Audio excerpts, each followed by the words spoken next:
Es ist etwas mehr als ein Monat vergangen, seit ich euch GTA 3 für die Dreamcast vorgestellt hatte. Der Entwickler SKMP und sein Team haben bereits mit GTA 3 auf der Dreamcast das Unmögliche bewiesen.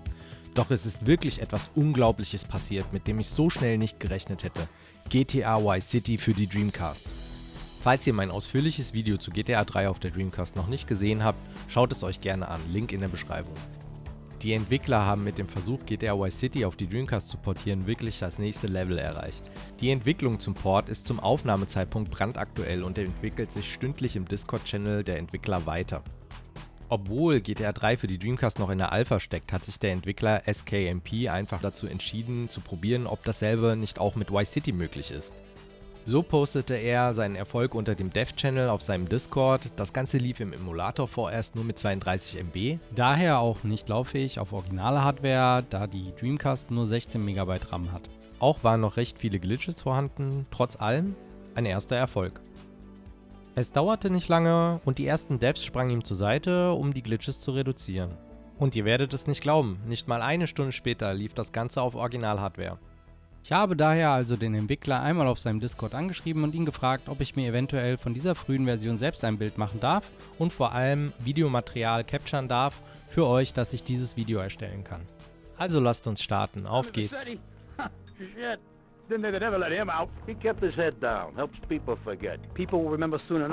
Ähnlich zu meiner GTA 3 Preview habe ich hier für euch die VMU eingeblendet, auf der die FPS angezeigt werden, damit ihr diese vergleichen könnt.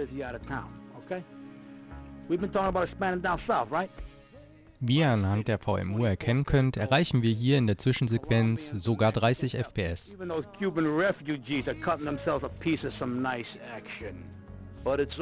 Die Zwischensequenz ist zwar rough, von den Texturen her läuft aber wirklich hervorragend. Missionszieleinblendungen und Überschriften sind leider noch verwaschen. Zum Aufnahmezeitpunkt dieses Videos wurde dies aber schon korrigiert. Wie ihr sehen könnt, gibt es auch mit der Skybox Probleme. Das wurde auch bereits korrigiert. Well, I'm going to drive you guys to the meet, okay?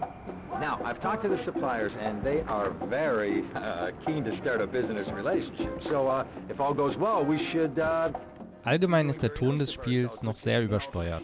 Die Audiospur selbst ist auch noch im Mono gehalten und nicht in Stereo. Der Entwickler hat mich aber diesbezüglich vorgewarnt gehabt.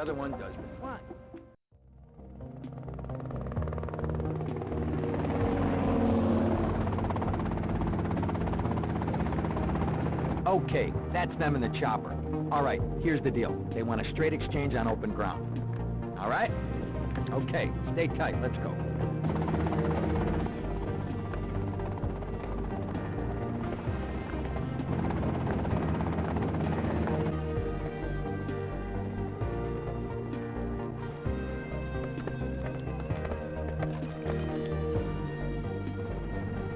Got it?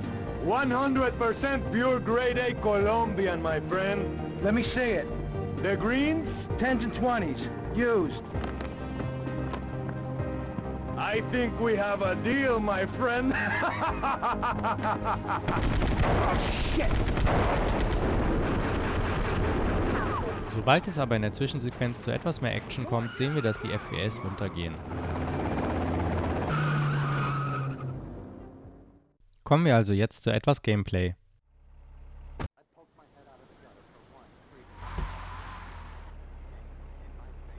Go get some sleep.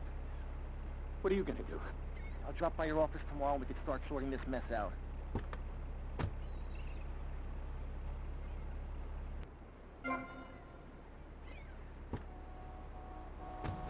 Sobald wir ins Auto einsteigen und durch die Straßen von Vice City fahren, merken wir, dass die Frames deutlich runtergehen auf 15 bis 16.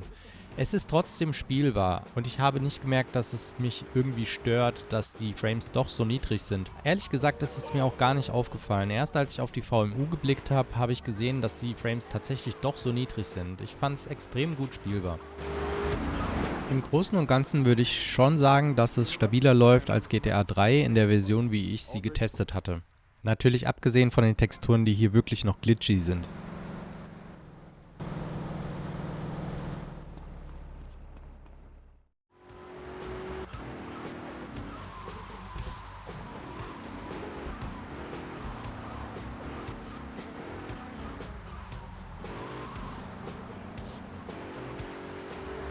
Was ich auch hatte, war ein Bug, als ich die erste Mission starten wollte.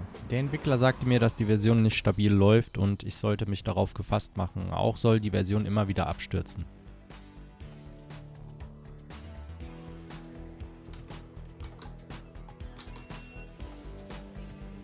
Kommen wir noch einmal aufs Optionsmenü zurück. Hier habe ich gesehen, dass alle Sprachen der europäischen Version verfügbar sind. Somit könnt ihr auch Deutsch einstellen.